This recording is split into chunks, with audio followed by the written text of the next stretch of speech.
Now, as far as Birds of a Feather 2, what details at this point can you say about it, if any?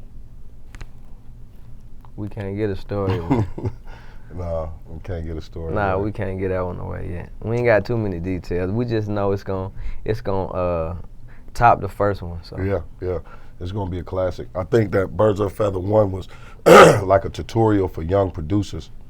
Zay uplifted them, and you know, it was a story. We didn't think that it was gonna turn out that big and that huge to inspire so many people. You know, I still get people inboxes walking up to me and saying, man, I was gonna quit doing this shit until I seen Birds of a Feather. Yeah. So, you know, we got a topic, but what I will like to tell the fans about Birds of a Feather is you gonna see a hard-working Zaytoven. You gonna see the manual, how he gave you in part 1, he's gonna give you part 2 manual.